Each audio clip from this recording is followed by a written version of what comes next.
E aqui no estúdio eu recebo agora o Procurador de Justiça Paulo Prado, que já foi chefe-geral do Ministério Público em 2 ocasiões e que hoje está na Procuradoria de Justiça em defesa dos direitos da criança e do adolescente. Boa tarde, procurador. Boa tarde, Lúcio. É sempre um prazer enorme rever o velho amigo. Muito obrigado.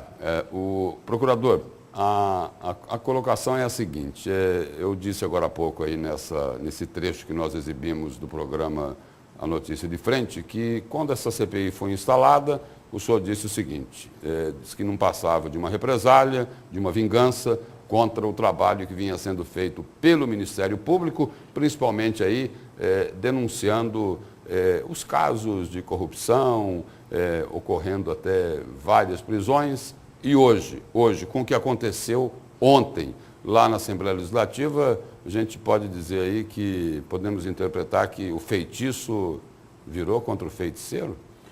Lúcio. Não deu em nada a CPI? Em nada. Aliás, a CPI mais longa da história do Parlamento de Mato Grosso.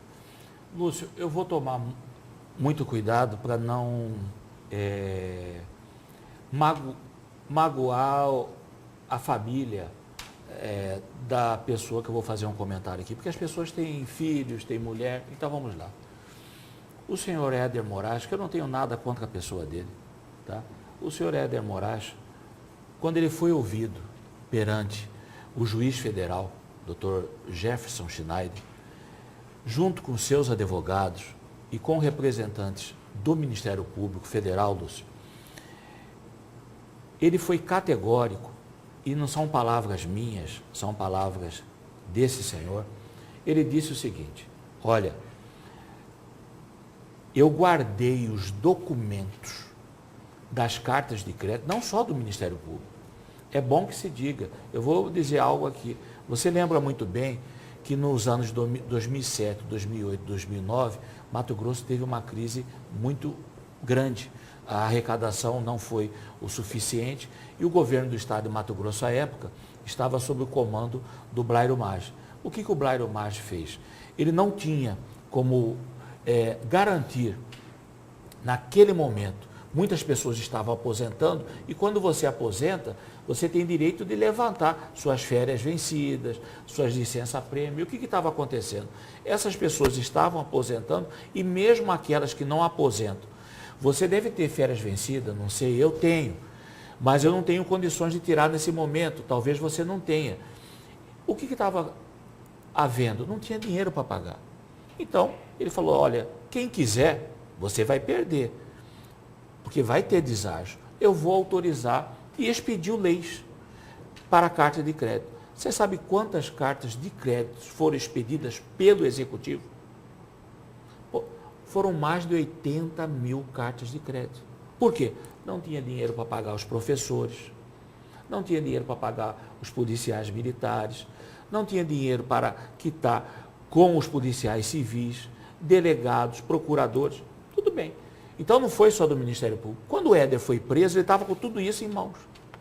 E o que ele disse para o juiz federal, junto com os advogados dele? Está tudo legal, isso aqui não tem erro algum, tem projeto de lei, inclusive eu era o secretário de Fazenda à época. Se vocês desejarem, e isso, Lúcio, eu juntei quando era procurador-geral em 2015, porque começou em novembro de 2015. Toda essa documentação eu juntei na nossa defesa por escrito. Juntei todas as cartas de crédito, inclusive a minha carta de crédito. E eu volto a dizer, ontem eu disse para essa repórter que trabalha com vocês, Patrícia Helena, muito educada.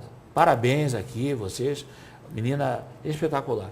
Falei, minha filha, o que as pessoas precisam fazer, que carta de crédito, você sabe muito bem, é uma prova material. O que significa isso, telespectador?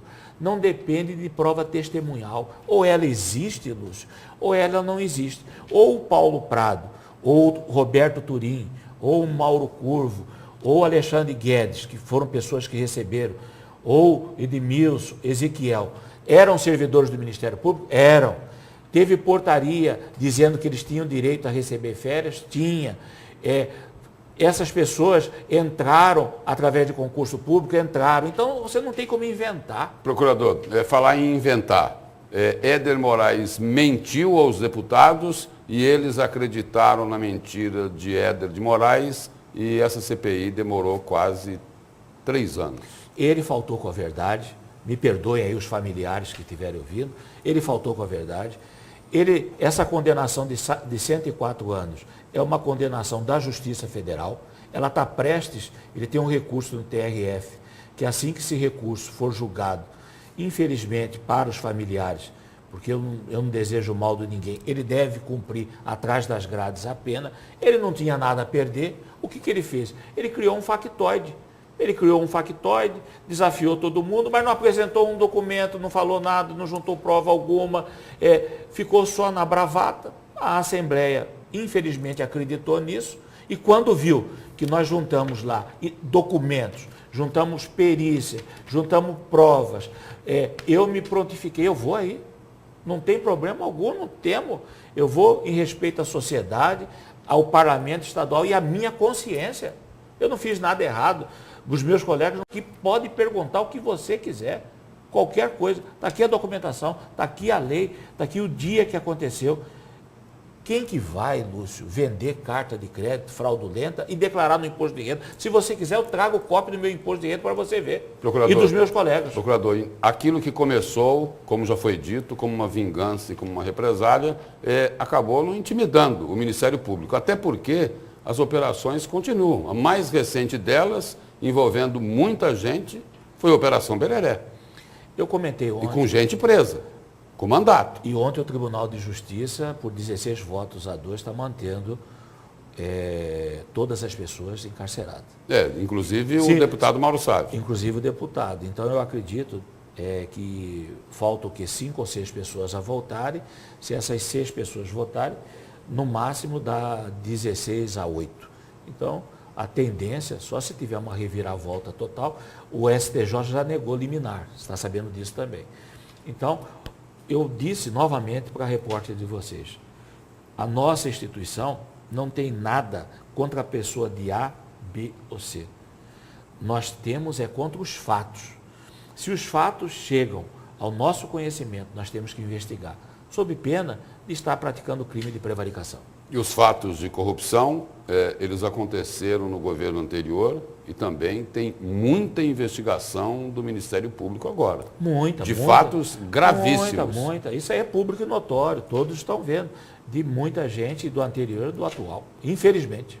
Procurador, recentemente, aí, alguns meses atrás, teve uma polêmica danada em relação àquela investigação dos grampos ilegais. E criou aí um clima, vamos dizer assim, um clima pesado entre Poder Judiciário e Ministério Público, porque o entendimento do Ministério Público é que o Poder Judiciário estava ignorando a instituição naquela investigação, passando por cima do Ministério Público. Esse já é um fato superado ou ainda não? Não, é um fato superado, as pessoas chegaram, tanto é que o que acontece? Promotor não pode querer julgar e juiz não pode querer investigar. Isso nós pegamos, cada um tem a sua função. Então, qual que é o papel do Ministério Público? É oferecer a denúncia e investigar. E qual o papel do Judiciário? Corretíssimo. O Judiciário tem que estar isento para poder julgar. E o que nós defendíamos naquele momento? Os colegas defendiam, o doutor Mauro Curvo, procurador-geral, veio a público.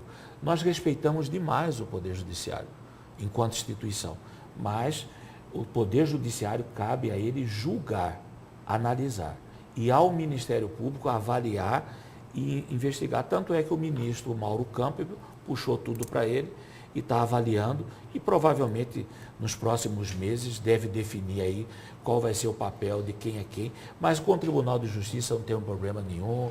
O doutor Mauro e eu conversamos muito com o desembargador Rui, com o desembargador Orlando, que são pessoas extremamente preparadas, capacitadas. Isso é uma página virada. Procurador, só para a gente encerrar, depois de tantos escândalos na gestão anterior de Silval Barbosa, depois dessas operações que estão acontecendo atualmente, nós podemos ter a segurança, a sociedade pode ter a segurança de que será possível passar Mato Grosso a limpo? Eu acredito e quero parabenizar você, Lúcio, porque eu te conheço há muitos anos e você sempre teve esse perfil de resistir, esse perfil de indignação, esse perfil de um jornalismo de independência. E você pode ter certeza que o Ministério Público, independente de quem esteja no cargo, nós torcemos para que dê tudo certo. Mas se as coisas estiverem saindo do trilho, nós estaremos lá para honrar o povo mato-grossense. Procurador, muito obrigado pela presença e pelas informações aqui no Jornal do Meio-Dia. Eu que agradeço e renovo a felicidade de revê-lo. Obrigado.